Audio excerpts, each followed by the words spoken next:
NEET coaching సెంటర్లలో top 1 గా ఉంది శ్రీ ఆద్య మెడికల్ అకాడమీ. అడ్మిషన్స్ జరుగుతున్నవి, సంప్రదించండి. హాయ్ హలో నమస్తే, వెల్కమ్ టు హాయ్ టీవీ. నేను మీ శిల్పారెడ్డి. ఈ రోజు మనతో పాటు ఉన్నారు బంగారం గారు.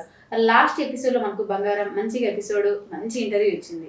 అయితే నాకు ఇంటర్వ్యూ అయిపోయిన 2 days తర్వాత కాల్ చేసి, అక్క నన్ను ఒక అబ్బాయి ఇలా మోసం చేశాడు, నా పరిస్థితి ఇలా ఉందక్క, సో అందరి జీవితాలతో ఇలా ఆడుకుంటున్నారని నాకు తెలిసింది, సో అందుకోసమని మీ ముందుకు తీసుకొస్తున్నాను. బట్ కానీ అబ్బాయి కూడా తెలియదు అక్క, ఎలాగో తీసుకొచ్చాను ఏంటి అనేది తన మాటలను తెలుసుకున్న అసలు ప్రాబ్లం ఏంటి అనేది. హాయ్ అండి. హలో అక్క. హాయ్. హాయ్ అండి. Hi madam. హాయ్. అలాంటి వాళ్ళకి హాయ్ చెప్పినా ఒకటే, లేకపోయినా ఒకటే అక్క. నిన్ను కూడా ఏదో లిక్కని అనుకుంటాడు ఇంకా. అయ్యో కాదు మా, అసలు బంగారం లాస్ట్ ఎపిసోడ్ లో మంచిగా ఇచ్చిన ఒక 1 week బ్యాక్ మంచిగా అయిపోయింది. సడన్ గా కాలేజ్ అక్క ఇట్లా ఒక అబ్బాయి ఇట్లా ఉన్నాడక్క అని చెప్పేసి అన్న, అసలు ప్రాబ్లం ఏంటి, ఆ అబ్బాయికి నీకు ఎలా పరిచయం అయింది, ఎక్కడుంటాడు అసలు అబ్బాయి ఏంటి? నా ఎక్కడ ఉంటాడు కూడా తెలియదు అక్క. నేను రీల్స్ చేసుకుంటే ఏవో మెసేజ్లు వస్తున్నాయి. మెసేజ్ చేస్తుంటే ఏంటి మెసేజ్ అని నేను చూస్తూనే ఉన్నా. ఇన్స్టాలా చూస్తూ ఉన్నానక్క. తర్వాత నా వెంట పడడం స్టార్ట్ చేసిండు. పడిన వాళ్ళు ఇది అడగక్క. అంటే వెంట పడ్డం అంటే ఎలా? అంటే ఫాలోయింగ్ చాటింగ్ లోనా? బయట బయట ఎవరో కూడా తెలీదు. నా ఫ్రెండ్ ఉంది కదా, తను అరే నీ వెనకలు ఎవరో ఒక అబ్బాయి వస్తున్నాడు, ఎవరో అని నేను అడిగేదాన్ని. చాటింగ్ లో ఎవరు బ్రదర్ అనేదాన్ని. నేను బ్రదర్ అనుకు నేను తట్టుకోలేను, ఏవో మెసేజ్ చేసేటోడు. అరే మా పిల్ల ఎవరు నేను చేసిన మేడం, ఏమైంది ఇప్పుడు? ఇప్పుడు మీకు అమ్మాయి అంటే ఇష్టం? అవును ఇష్టం, దానికి జస్ట్ పిలిచి మాట్లాడుతుంటే వచ్చిన, ఏమైంది? ఓకే, ఒక్క నిమిషం అండి చెప్తా ఏమైందో. కాదండి మరి బంగారం గారు, అసలు ఏమైంది, ప్రాబ్లం ఏంటి, సో చెప్పండి. ప్రాబ్లం ఏం లేదక్క. అట్లా మెసేజ్ చేస్తుంటే నా వెనకలు పడుతుంటే నా ఫ్రెండ్ చెప్పింది ఎవరు నేను వస్తుంది ఎవరు అని చెప్పి. నేను ఫేస్ కూడా చూడలేదు అక్క, ఇంతవరకు ఫేస్ కూడా చూడలేదు. కానీ ఎవరో ఫాలో అవుతున్నాను. ఎవరు ఫేస్ కూడా చూడలేదు, ఇప్పుడు మాస్క్ పెట్టుకొని తిరుగుతుంటాడా? దొంగలు ఇక్కడ మాస్క్ పెట్టుకొని వస్తాడు. ఒకసారి కచ్చీపు, నీ దగ్గర కూడా రావాలని కూడా మాస్క్ కచ్చీపు. అప్పుడు కూడా ఎవరో అనుకున్నా. ఆయన 2-3 ఏమంటారా బంగారం, నువ్వు ఎందుకు వస్తున్నావు ఏంటి, పైగా ఫస్ట్ నీ ఫేస్ చూపించు. బ్రదర్ అన్నా నేను అప్పటికి. ఎవరు బ్రదర్ నువ్వు, ఎందుకు నా వెంట పడుతున్నాను? లేదండి మిమ్మల్ని లవ్ చేస్తున్నా అన్నాడు. నన్ను లవ్ చేయడానికి ఎవరు ఉండరు, నేను ఆల్మోస్ట్ అందరిని బ్రదర్స్ అంటే కాదు నేను లవ్ చేస్తాను బ్రదర్ అనుకో, నేను చచ్చిపోతా దూకేస్తా అంటే, అయితే నువ్వు ఆ బిల్డింగ్ మీద దూకు అంటే, నేను దూకున్నాను, నేను దూకి చచ్చిపోతే నేను ఎవరు పెళ్లి చేసుకున్నాను, మా మమ్మీ వాళ్ళు తెచ్చిన సంబంధం అన్నా అని ఏవో నాకు బెదిరించేటోడు, చేసేటోడు అక్క. సరే అని చెప్పి నేను కూడా లవ్ చేద్దాలని అనుకున్నా, కానీ మనసులో ఉండింది. సరే అని చెప్పి మమ్మీ వాళ్ళతో ఇలా గొమ్మగా అయిపోయినాక నెక్స్ట్ ఒక 6 months తర్వాత తను జాబ్ చేసుకుంటానే వెళ్ళిపోయాడు విజయస్థాల్కి. అప్పుడు కూడా ఇన్స్టా మెసేజ్ మాకు ఫోన్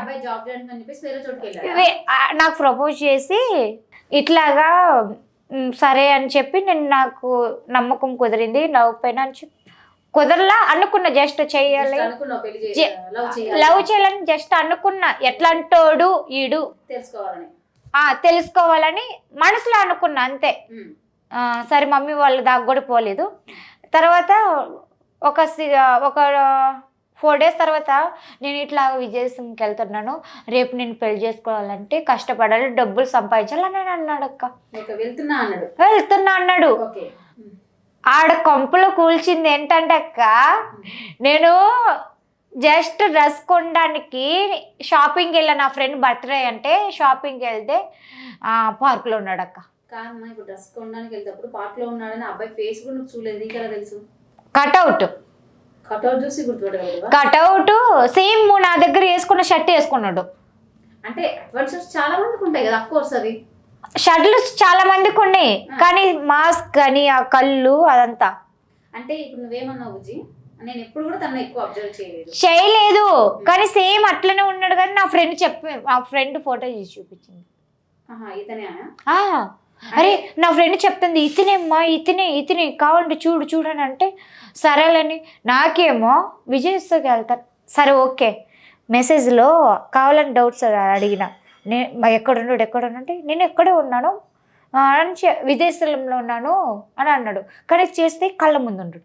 అంటే విదేశాలకు వెళ్తున్నా అని చెప్పాడు, బట్ నీతోనేమో విదేశాల్లో వెళ్తున్నా అని చెప్పి పార్క్ లో ఉన్నాడు అక్క. 3వ రోజుకి నా ఫ్రెండ్ 6 months అవుతుంది అక్క. 6 monthsలో 3వ రోజుకి కనిపెట్టేశాను అక్క. ఏంటి ఇలాంటోడు ఇట్టున్నాడు, నాకేమో పెద్ద నోరు రాదా చెప్పు అట్ట. మీ పేరు ఏం పేరు అసలు ఇంతకి? నా పేరు బాలు మేడం. అయినా మీరు ఇదంతా టాపిక్ ఎందుకు పెడతారు? నన్ను జస్ట్ కాదండి, ఒక్క నిమిషం అండి. ఇప్పుడు నాకు అమ్మాయి కాల్ చేసి ఏం చెప్పిందో తెలుసా? అక్క, ఒక అబ్బాయి నన్ను ఎలా టార్చర్ చేస్తున్నాడు, ఆ అబ్బాయి Yes. నన్ను ఇష్టపడుతున్నాడు, సో నేను కూడా ఇష్టపడాలా ఏంటి అక్క, నాకు అసలు మస్తు టార్చర్ అనిపిస్తుంది, సో నేను అందుకోసమనే ఒక యాంకర్ గా నిన్నైతే హెల్ప్ చేయమని చెప్పేసి అడిగాను అక్క అని చెప్పేసి అన్నది. అసలు ఆ అమ్మాయి వెంట ఎందుకు పడుతున్నావు, ఏంటి, నిజంగా లవ్ చేస్తున్నావా, లేక అమ్మాయిని పెళ్లి చేసుకుంటావా, కేవలం అవసరం వాడుకోవడానికి ఇలా ట్రాప్ లో పెడుతున్నావు అమ్మాయిని? ఏంది టార్చర్ చేస్తున్నాను నేను? నీకు తెలియదు నువ్వు నన్ను టార్చర్ చేస్తున్నావు అని. నేను ఇప్పుడు టార్చర్ చేసిన? ఎక్కువ మాట్లాడొద్దు, మంచిగా ఉండదు చెప్తున్నా. అరే కొంచెం కూడా అర్థం చేసుకోదు మేడం, గిట్లనే మాట్లాడుతుంది. ఎంత సిన్సియర్గా ఉండే తెలుసా మేడం నేను? కాదు, ఏం సిన్సియర్ ఉండండి. ఇప్పుడు అమ్మాయి ఏమంటుంది, ఒక 6 months వరకు ఆమె చుట్టూ బాగా తిరిగాను, నేను విదేశాలకు వెళ్తున్నా అని చెప్పి అడిగక్క, నువ్వు అడిగక్క. విదేశాలకు వెళ్తున్నా అని చెప్పేసి అని చెప్పింది. మ్మ్. కానీ పార్క్ లో ఉన్న వేరే అమ్మాయి అని చెప్పేసి తన ఫ్రెండ్ చెప్పిందంట. ఫ్రెండ్స్ దున్య చెప్తారు మేడం, బంగారం రీల్స్ చేస్తుంది అని చెప్పి నా ఫ్రెండ్స్ కూడా దున్య మంది చెప్పారు మేడం. అంటే పక్కన ఉంటే నేనున్నాను వేరే అని చెప్తే నమ్మేస్తావా? ఆ మాత్రం నమ్మకం లేదా మేడం? మేడం రీల్స్ అమ్మాయి పబ్లిక్ చేస్తుంది, ప్రైవేట్ ఏం చేయట్లేదు కదా. నేను ప్రైవేట్ అసలు నేను చేయలేదు కదా మేడం. ఆ ఓలో ఫ్రెండ్ చెప్తే నమ్మేస్తారు. ఇట్లుంది మేడం బాయ్స్ పరిస్థితి. ఇవన్నీ మీరు ఈ ఆడోళ్ళ మాటలు నమ్మి ఆడోళ్ళు మొత్తం ఖరాబ్ అవుతారు మేడం. మేడం, నా కళ్ళ ముందు నేను నా ఫ్రెండ్ చూసినాం, వీడియో ఉంది నా సెల్లో. ఇవాళ బ్రేకప్ మేడం, ఇవాళ చూపిస్తే నేను బ్రేకప్, నాకు అవసరం లేదు ఇక. మేడం నా ఫోన్ చిచ్చా. చూసిరా మేడం, అడిగినప్పుడల్లా చిచ్చా పడ్డది. మొబైల్ స్విచ్ ఆఫ్ అంటున్నా. నా ఇప్పుడు మీడియా వాళ్ళని ఎవరైనా ఒక తప్పు చేసినట్టే కనుక, ఇప్పుడు ఫర్ ఎగ్జాంపుల్ మన రాస్తున్న లావణ్య గారు ఇట్లా ఏదో మిస్టేక్ అని చెప్పేసి అని అన్ని వీడియో ప్రూఫ్లు అడుగుతున్నప్పుడు నువ్వు కూడా చూపించాలి కదా. మేడం నా ప్రూఫ్ ఉంది, లాస్ట్ లో చూపిస్తా మేడం. లాస్ట్ మేడం చూపిస్తా నేను. నాకు అసలు నమ్మాలంటేనే నాకు నమ్మబుద్ధి అయితే లేదు మేడం. మేడం, ఇప్పుడు చెప్పింది తెలుసా ఇది రానికి? నా ఫోన్ తీసుకొని వచ్చి చూపిస్తా మేడం. ఇప్పుడే చిచ్చ పాన్ అయింది ఇప్పుడు. ఒక్క నిమిషం ఆగు. అసలు నన్ను ఇడికి రానికి ఏం చెప్పింది తెలుసా మేడం? ఏం చెప్పిందండి? మనం ఒక ఇంటర్వ్యూ పోదాం, అలా నేను చెప్తా అందరికి మన ఇద్దరం రిలేషన్లో ఉన్నామని అని చెప్పింది మేడం. అంట్లో నేను వచ్చిన ఇక్కడికి వస్తే మీరేమో డైలాగ్ చెప్తారు, ఆమెమో చెప్తుంది నేను మోసం చేసిన అంటారు, వాళ్ళ ఫ్రెండ్ చెప్పింది అంటారు. అసలు నాకు ఈ స్టోరీ తెలియదు మేడం. నా ఫ్రెండ్ కానీ కాల్ చేసి ఇటు బాగోతాం అంతా బయటపడుతుంది మేడం. ఫ్రెండ్స్ మేడం, ఇక్కడ అన్ని కోడదామా ఫ్రెండ్స్ మేడం, గర్ల్స్. అమ్మ మా దగ్గర ప్రూఫ్స్ ఉన్నాయి. అంతా బీటీఎస్ బ్యాచ్ మేడం. మేడం నేను ఒకటే చెప్తా, ప్రూఫ్ లేదు నీ ఎదురుగా కూర్చోలేను మేడం. కొరియాలో సినిమా చూసి ఏడ్చి రోజు నన్ను తెలుగులో అడుగుతుంది మేడం. ఆ కొరియాన్ ఏమో నాకు రాదు, హిందీ ఈమెకు రాదు. నాకు मैं क्या बात कर लेते तेलुगु बात करता हूँ, I'm Telugu girl, I am English not no, I'm Telugu speaker, so నేను తెలుగు మాట్లాడుతుంటే ఉర్దూలో మాట్లాడుతుంటా, నాకు రాదు ఉర్దూ. ఇట్లాంటది మేడం. మేడం నాకు అప్పుడే డౌట్ వచ్చింది. ఒక్క నిమిషం, ఎవరో ఒకరు మాట్లాడండి. ఎందుకు ఇట్లా? మే- ఎవరో ఒకరు మాట్లాడండి, మీకు న్యాయం నా కావాలి. బాధ మాట్లాడు. ఇప్పుడు నీకు న్యాయం కావాలి కదా. నా బాధ నీ బాధ కాదు మేడం, అసలు తప్పు. నేను ఇటువంటి ఇన్స్టాగ్రామ్ డైలాగులు చాలా చూసినామా.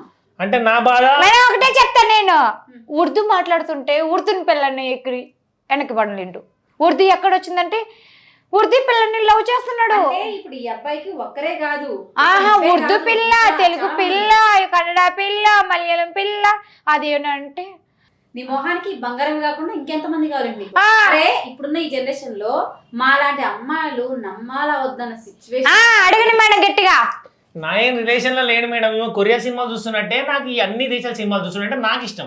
తమిళ ఏమో కలర్ ఇష్టం, కొరియాలో మంచిగా అనిపిస్తాయని చెప్పి నేను చూస్తున్నా మేడం. నేను సక్రమంగా మాట్లాడడం రావట్లేదు, నీకు ఇవన్నీ అవసరమా? నాకు హిందీ వచ్చి మేడం. ఏమనుకుంటున్నావు అసలు నువ్వు? మేరా నామ్ శివ. చూసిండ్రా మేడం, నీ కళ్ళ ముందు నేను భోగతం బయట పెట్టిన చూసిన ఫ్యాసర్.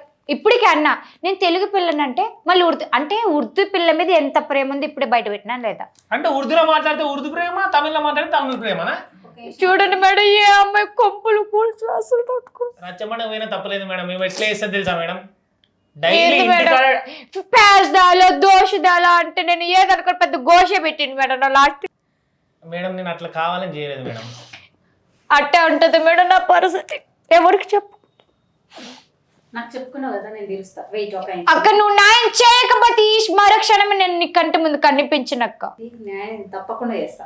ఓకే అక్క. ఇప్పుడు నీకు అబ్బాయి నీకు వద్దంటున్నావు, అందుకే అక్క నీకు ఫోన్ చేసింది నేను. వద్దు అనడానికి ఫోన్ చేయాల్సిన అవసరం ఏంటి? ఏ పరు నువ్వు చిల్లరగా అడిగిన నాకు అవసరం లేదంటే వెళ్ళిపోతారు కదా.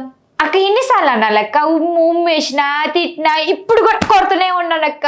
అది ప్రేమ మేడం. అవి ఇదిగో ఇట్లా కొట్టిందా ఇంటి ఇట్లా కొడుతుంది మళ్ళీ. ఇక నేను ఏమంటా ఏమనలేదు. ఫస్ట్ ఒకటి గుర్తు పెట్టుకో బంగారం, అబ్బాయి అబ్బాయి మీద నీకు ఇంట్రెస్ట్ ఉంది అంటే కనుక ప్రొసీడ్ అవ్వు, మేము పెళ్లి చేస్తాం. అంత లేదు మేడం, ఇష్టం లేదు ఏం లేదు, జస్ట్ స్టార్టింగ్ లో ఏందోలని పరిచయం చేసుకున్నా, లవ్ అని నమ్మకం మీద పెట్టుకోవాలని చూసినా, కానీ అక్కడ చూస్తేమో ఉర్దూ పిల్లతో ఒక పార్క్లో, ఇంకొక సైడ్కి వెళ్తే మలయాళం పిల్ల. ఏంది మేడం మీకు? మలయాళం పిల్ల ఇక్కడ హైదరాబాద్ ఉందా? కాదు, మలయాళం ఫోన్ పిల్ల చేసి కాదు మరీ రంపించుకున్నాడు.